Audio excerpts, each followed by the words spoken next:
Good afternoon, friends. I'm Elle Brodsky, and welcome to our story time with my friend Nartana. And here she is. Hi. Hi. So Nartana is with her parents founded Dances of India here in St. Louis 42 years ago. Is that Yeah. right? Uh, Yeah, it's unbelievable. That's so cool. It's one of the oldest organizations in the United States that preserves and shares the tradition of classical Indian dance. And so, Mhm. really grateful to have that in St. Louis. Yoga Buzz has been bringing our yoga teacher training groups to see the recital each year since like 2016. And what's really been beautiful to witness and share with our teacher training grads is, Indian culture, and to see that yoga and the stories that we learn about in yoga teacher training are not exclusive to yoga asana or yoga poses, but it's also in dance and in just such an embedded part of the culture. So I'm really excited to have you here today because personally, my favorite part of everything that I've learned within the vast pantheon of yoga things is story time and myth, and I know that that's something that you love to share. So thank you, Nartana. It's wonderful to have you here. Oh, thank you, Elle. Thank you, Elle. There's just, yeah, I mean, I love the stories. So I thought today I would talk about Shakti. And can you remind me again, do you teach your students about Shakti and what that is, or? Yeah, we do. And I don't know if you're going to join us today. And by the way, I saw my green screen up behind me Oh, from the class that I taught for Star Wars. So I thought I added in some of the goddesses which is here. so cool. Um, It's so cool. we've got it's like Sarasvati to my left, and Uh-huh. um, but I yeah, don't know I'd who say start with what is Shakti? okay. So Shakti is energy and it's power. And it's in Hinduism is considered an attribute of the feminine, which I think is really amazing that the feminine has such importance and such, and it's just so integral to life and to the meaning of life and to the universe. So that's what Shakti is. It basically means power, energy. It comes from a Sanskrit word um, whose root is it means to be able. So so Shakti is this energy that can cause things to happen. It's dynamic. And in the universe, in the Hindu view, the male energy is the Shiva energy. It's just that consciousness um, and the female Shakti energy is the dynamic that complements that. And the gods themselves in Hinduism, they need Shakti. It's interesting. The gods, like the male deities, which I will go into in a second, the male deities are said to have Shakti, but the female deities are Shakti. And that's really important to remember that this power to make things happen is so associated with the feminine, which I think women especially go through a lot of, especially when they're younger, they go through a lot of stages where they do not have that faith in their powers. And I think it's uh, incredibly important to remember how much power we do have. So I'll begin with the basic story of Shakti, which has to do with the deity Shiva. If any of you have come to our show, you will have seen dances about Shiva. Shiva is a fascinating deity to me because, well, historically, like the earliest symbol of Shiva that's been found has been in the Indus Valley civilization. Which is like the peak was about 2,000 years before the Christian era. So, and it's been an image of a storm god, basically, who's called Rudra the Howler. And over time, his image has changed as it sort of was incorporated into other deities. It's called the Vedic pantheon. Vedic culture came into India. That's a huge, long story I won't go into now. But anyway, Shiva is incredibly dynamic. So originally he's a storm god, right? He is wild. He lives beyond the boundaries of civilized society, and he's the great lover. He does have, which I'm going to tell you the story, his love for Sati. He's the great lover, but he's also the great ascetic. He spends thousands of years in meditation. He dances in cremation grounds. He's a paradox. He's a deity of paradox. So once upon a time, a long, long time ago, he was meditating deep, and he was deep into meditation. And the other gods got worried. They said, Shiva really does need to have a feminine balance, right? The feminine energy has to balance his energy. So I'm not sure how much of Hinduism you've learned, but Brahma is considered the creator god, right? So his son has a daughter, and her name is Sati. And I've loved the story of Sati since I was a kid. The meaning of Sati, she has a couple of different meanings. One of the meanings of the name Sati is she who is.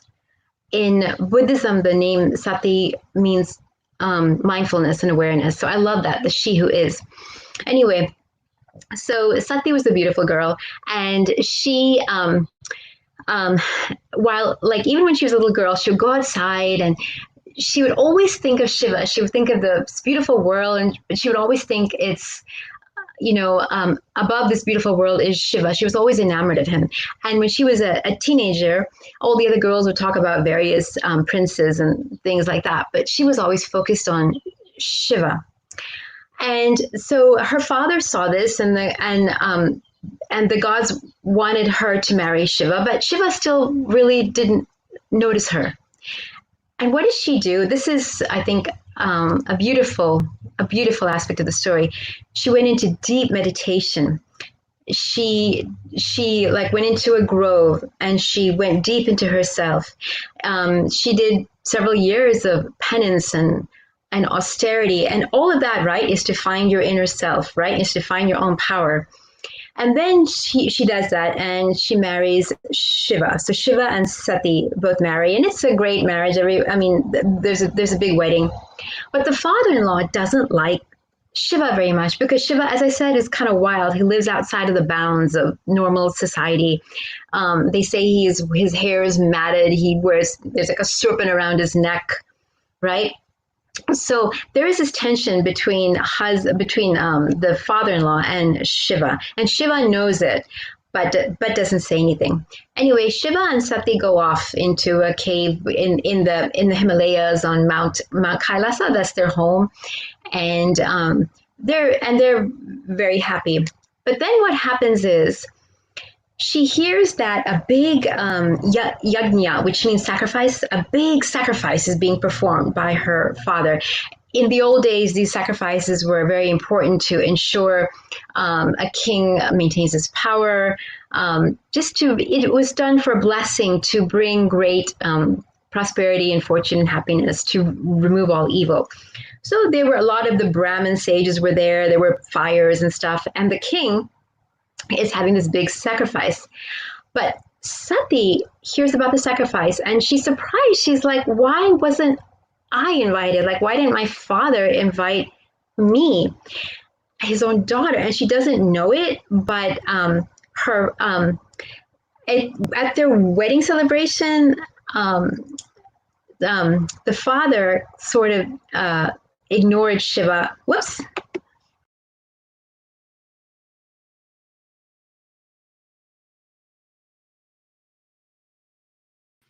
Looks like we lost Nartana, but I think she'll be right back.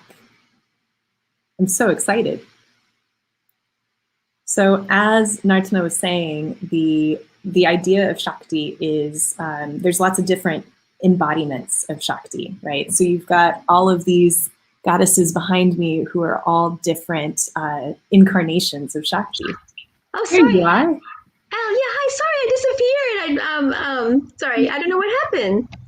That's all right. You're back. Is there something I should have done to? No, I don't know. I'm not sure what happened. But so okay, so where we left off was Sati wasn't sure why she hadn't been invited to the party. Right, exactly, right. To this big sacrifice. So so she doesn't know it, but at their at a previous occasion, let me say, at a previous occasion when the father was there and her husband Shiva was there, the father entered like the big room and everything, and as being king, he thought his son-in-law should at least bow his head to him, acknowledge his power over him in some way. But Shiva didn't do that because Shiva knows he's much, much more powerful than this king. So anyway, Sati's father felt very snubbed by that. And so he didn't invite his daughter to this big party sacrifice thing. So she was shocked by that. And she said, I can't believe it. But she tells Shiva, I would like to go to the sacrifice. And Shiva says, I don't think you should. But she says, no, I would like to go. I mean, it's my father after all. So he says, okay. And so Shiva sends her off with, lots of his attendants following her. And she rides the sacred bull Nandi. If you go to a Shiva temple in India, if you go to any of the Shiva temples, they'll have these big statues of Nandi there, the bull. He's a very faithful attendant to Shiva. Anyway, so she goes on Nandi to this big sacrifice. And when she's there, her father doesn't even talk to her. And, and she's surprised, like, what's going on? And then he says angrily, oh, you can stay, but as long as, your son-in-law, as long as your husband doesn't come, as long as my son-in-law doesn't come here, you can stay. And she's furious because he insults her husband. He says he's this outcast. He's an outlaw. Who have you married? Da da da. He's insulting her. So she gets so angry by this, so furious, that she invokes that the yogic fire. They say that heat and that tapas, which is translated into ardor, that power you get, right, from all that penance and meditation. And she burns herself. She burns herself to death right there. And everyone is shocked. And then Shiva's attendants run to Shiva and tell him what's happened. He's furious. And he takes a strand of his hair and he plucks it off and he breaks it in two. And so out of one comes a very kind of a demon, but a demon on Shiva's side. I mean, like a very forceful demon. And the other one, out of the other strand comes Mahakali. And if you've studied about Shakti, you will know that Kali is considered one of the fiercest, if not, she's the fiercest manifestation of Shakti, right, of the feminine power. So they go off to this big sacrifice, and then there's a big battle. And then the demon chops off the king's head and everything. And then Shiva, in the meantime, he sees Sati's body and he picks her up and he's just howling. And they say that he goes to the cremation grounds and he's howling, in grief at this. And they say that he carries Sati's body across India. And as he carries her body across India, like parts of her body fall off. So in this village, they say Sati's ankle is in this village. In this village, Sati's breast is in this village. In this village, her earlobe is here. So, and the idea of this myth is that the whole body of India is Shakti. I mean, Shakti is manifest in India, and she's also manifest in the whole earth. The earth is called Adi Shakti, which is the first Shakti. So this whole earth is this enormously powerful feminine entity. So that's that story of Shakti. Are there any questions, or do you want me to keep going? I love it. I'm also, I started this online course. I've started a lot of online courses that I haven't finished, but one specifically in Tantra, and she was the woman who's leading the course was talking about all of these different temples that are said to be different parts of the goddess. And so I've heard that before, and now I've heard it again. And I'm like, ooh, I just learned that. And I That's think so cool. I think the thing that I really enjoy is the more stories I hear told from more people, there's variation depending on where in India the story comes from. Like there's little differences depending on who you talk to from different places.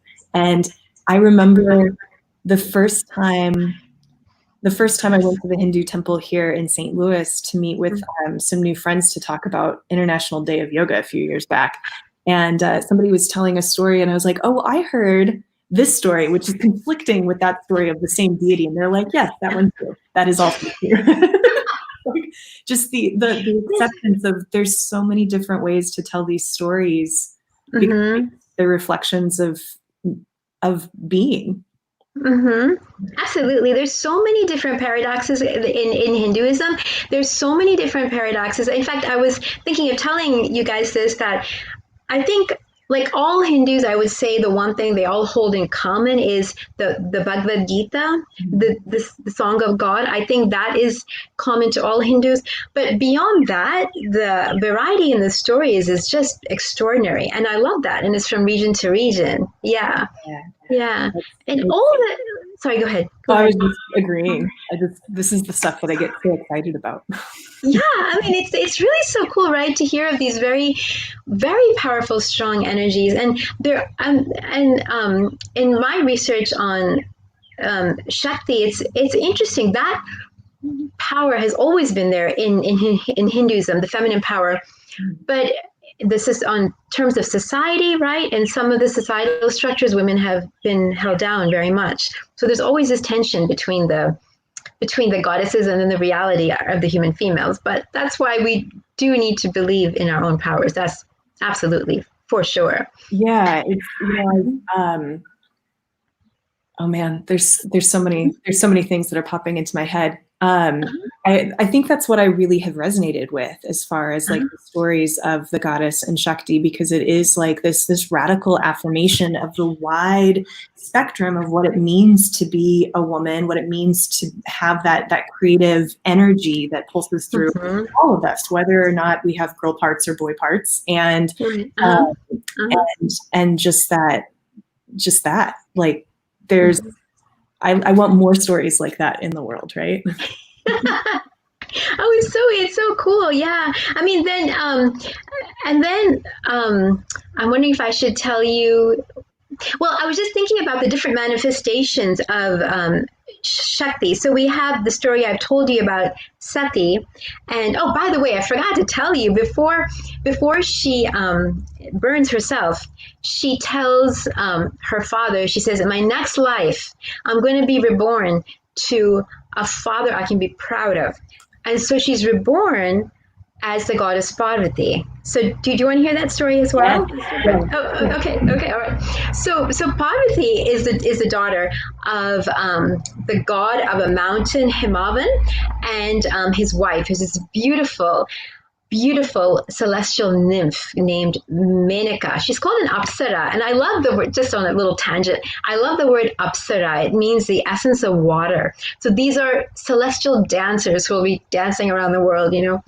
So anyway, so they give birth to a little girl named Parvati, and she's beautiful. Parvati is beautiful. And so on their mountain, like across the way in another grove, there's Shiva meditating. So as Parvati grows older, I mean, she and her friends all know he's there and everything, but they just leave him alone. And as she grows older and it comes time for her marriage, her father tells her, you know, we would like you to marry, and we think the only one who is equal to you is Shiva. We can't imagine anyone else. So we would like, you know, we're trying to figure out how to get his attention. And then so he thinks about it, and actually a sage comes in the story, and they have discussions and things. But finally the father says, he tells Parvati, why not serve Shiva as he's meditating? That way, you know, you will get his attention. So she says, all right, father. You know, she does feel this strange attraction to him. He draws her to him, and she's not sure why. So she serves him. She brings him coconuts and water, and she cleans the area, like the rock. Oops. Oh, Oh, I don't know what happened again. Anyway, sorry. But she cleans like the rock on which he sits and everything like that, right? And he still doesn't notice her. He's so deep in his meditation. That's one of the things I do love about Shiva. I love many things about Shiva, but it's how the great profound nature that is supposed to be his, right? He goes into these centuries of meditation. So anyway, he's not noticing her, da da da, and then someone has an idea. Probably the gods have an idea. They ask Kama, the god of love. They say, while Parvati is serving Shiva, you strike an arrow, and these are flowered arrows. They're not like sharp arrows. They're arrows of flowers. So you strike an arrow, hit it towards Shiva when Parvati is serving him. So that way, he'll be enamored of her, right? When he opens his eyes. So that's what happens. Parvati serves him some food or something, and right then the arrow hits Shiva, and he opens his eyes, and he suddenly realizes this beautiful, kind woman who's been serving him for so long. He's like, who is this? And then from out of the corner of his eye, though, he sees Kama, and shooting the arrows. And he's so angry, Shiva. He burns them to death with his third eye. And so anyway, now what to do, right? And then Parvati finally, she decides herself what to do. She says, I'm going to go meditate. I'm going to meditate, and for however long it takes until Shiva notices me. So she goes off to this other grove near a lake, and she meditates, for years. Nothing stops her. She stops eating, and she gets the name. She's called at that point Aparna, which is Lady of the Unbroken Fast, which I love that name. Anyway, so she fasts, and then finally, after a long time, Shiva knows what she's doing, and he disguises himself as a young hermit. And he comes to her and he says, "Why are you doing all this prayer?" And she says, "For Shiva." And then he says, "Oh, Shiva, he has ashes on his skin. He has a serpent around his neck. Why do you want Shiva?" And she gets so angry. She says, "You don't even know what you're talking about. Only a noble soul can understand another noble soul." And he's so impressed by that. He knows her devotion is real. So he accepts her. So that's the story of Shiva and Parvati. Parvati is the goddess of the earth, and her manifestations are Durga, who's very popular in North India. I can tell you a story of Durga if you'd like, but Durga, Kali, of course, Mahakali, and then there are other regional variations of Parvati. So that's that story. That's wonderful. I love that when Shiva gets struck by Kama's arrow, he's just kind of like, oh, come on.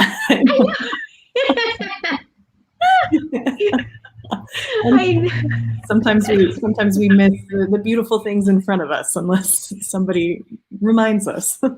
Right. Yeah, that's true. One of my favorite stories that I've been thinking about a lot, and I mentioned in a chat that I did with our friend Ram, I guess that was like a month ago now, about Lakshmi, the goddess Lakshmi, and how, she's she is the most quintessential depiction of Shakti, of how I personally think. When I think of what Shakti looks like, it's she is what creates this beauty and abundance in the world. I think she's over my right shoulder here. Now I'm just imagining the idea of having like the angel and devil, except for it's just Saraswati and Lakshmi. I would love to just have them both whispering in my ears. But that Lakshmi, you probably are whispering in your ears. But the idea that Lakshmi goes to where she's appreciated. And so when you make space in your life for beauty and abundance, that's where it arrives. And she just sort of like slowly exits stage left in places where she's not appreciated. And so just sort of thinking of the way that abundance is happening in our community right now, it's like there is so much going on from our community trying to support local businesses and artists and people who need food and are at risk for their health especially. And it's like where that attention is going, there's hope and beauty in those places. And so that's sort of what I'm carrying with me.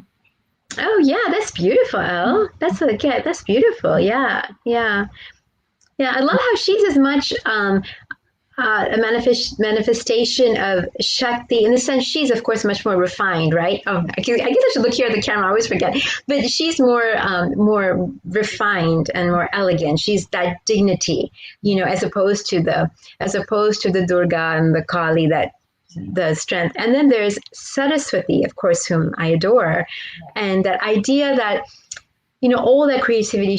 I the way I look at it, I think is, so there's the beauty of the world, like Parvati is like the world, and then Saraswati, through our creativity, through the way we interpret the beauty of nature, we give that meaning to life. Yeah. And then Lakshmi also is like the best and the beauty. And that's the way I think of all of that.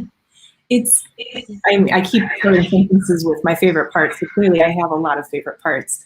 But the beauty in the iconography of Hinduism and the mythology and stories is that we get to recognize ourselves in all of these characters, and it's the ones that I'm most attracted to. It's like that's what I want to see more of in myself, and then the ones that are less attractive to me are oftentimes ones that represent parts of myself that could use a little extra attention, or maybe I could use more Kali in my life, or so yeah. I love it as a tool for self-study. Oh, absolutely. Absolutely. That's why I love these stories.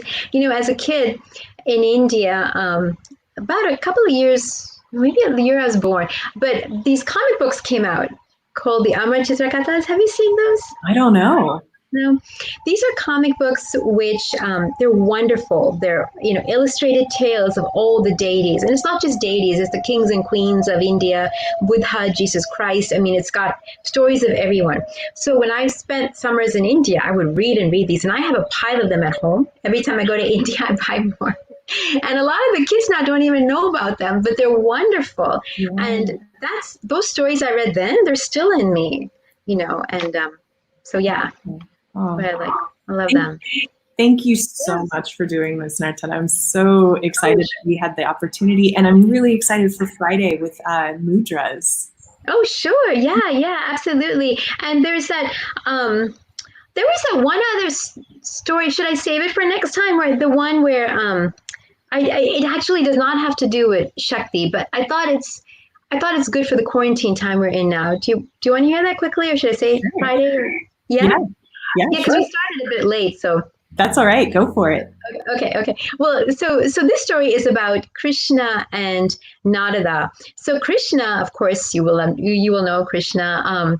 He was actually based on a real man. From everything I read, archaeologists are quite certain he did live, and he was probably a tribal chieftain, something like that.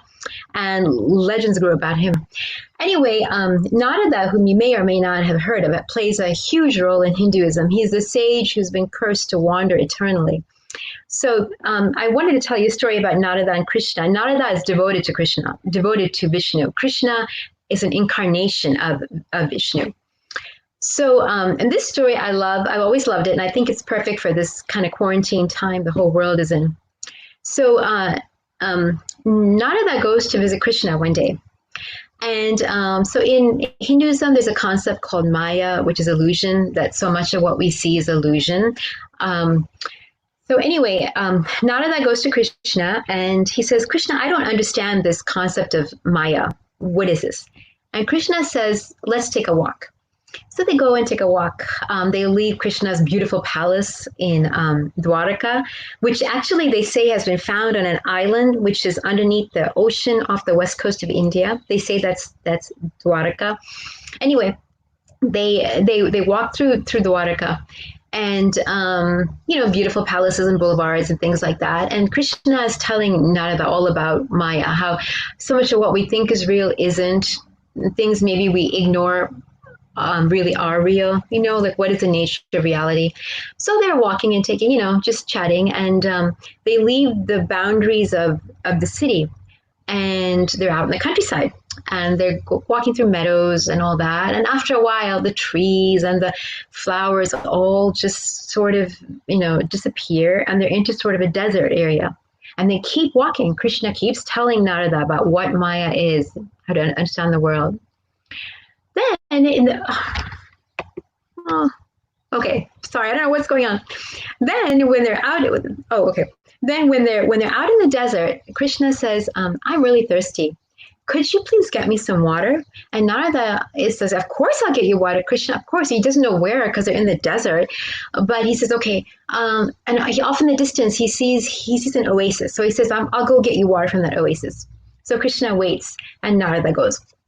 This beautiful oasis. There are like these beautiful palm trees that surround a lake, and it's just gorgeous. There's luscious fruit on the trees, bananas, mangoes, pineapple, coconut, and Narada just admires all of this, and then he sees some people, a little settlement down there in the oasis, and he goes and he sees shops and homes, and he gets to know the people, and then he sees this beautiful girl, this beautiful woman, like working in the fields and stuff, and he just goes and talks to her, and she's lovely, and he likes her, and she likes him, and then he goes to meet her father, and her father is the head of that village in that little oasis.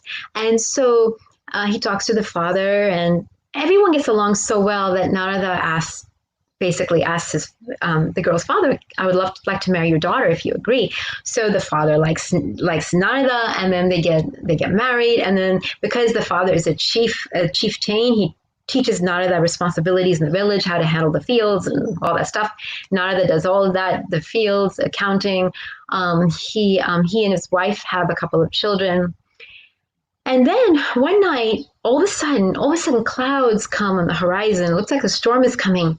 And then before they know it, this like huge storm is coming, and the water just crashes through the desert, and Narada, the house collapses, and Narada and his wife and the kids get in a boat, and then they're in the boat, and then they're kind of lost. I mean, there's so much water, and they're just almost drowning. And Narada's like, "God, what's happening? Why are you doing this to me?" And then he hears Krishna saying, "Where's my water?" And I love that story. It's not punishment. I think if in case people who haven't grown up in Hinduism may think of it as punishment, it's not punishment. It's this idea that you get so lost in the things, things in life, like, well, my kid has to go to that college, or I have to get that dress. I have to live here in this neighborhood. And it's all these other things that kind of cloud you to obstruct you from your own being as to who you are. So I thought the quarantine period hopefully will help people around the world, like help to come to themselves, come to, their true selves. And similarly, you can see this either as punishment in some way, like from the powers that be, or an opportunity to use it as a chance to look inward. Exactly, right. With the quarantine, I mean, I have heard a lot of depression and things, and I understand when you have money issues. I mean, I totally get it. But if you really use your energy that we've been talking about, your power to really create from this time, whatever it is, whatever you can do better, I mean, it's an amazing time actually for the earth. So that's again where Lakshmi is coming in, is like we've sort of given space for nature, and nature is really thriving in some places, and that's Lakshmi just sort of like creeping back in and being like, flowers. which is why I have so many flowers around us too, is when I think of Shakti, it's the creation and the beauty of a flower. Yeah, absolutely. Have you seen those videos of, like, my uncle sent me one in India where there are these elephants going down a road. They're just trumpeting because it's quiet. Yeah. And the flamingos near Mumbai, that was on the news. Yeah. It's amazing how much. I saw like jellyfish swimming in the canals of Venice, and like, I saw pictures of it. Clearly, I haven't been to Venice. But so cool. Well, thank you, Nartana. This was really great. Thank you, Elle. Yeah. So we'll meet again at noon on Friday, and we'll learn some mudras, some hand gestures from you. Oh, sure. That'd be great. Wonderful. Awesome. Thank you so much. Oh, you're welcome. You're welcome. Have a good rest of the day. Thanks. You too. Thank you. Bye. Bye.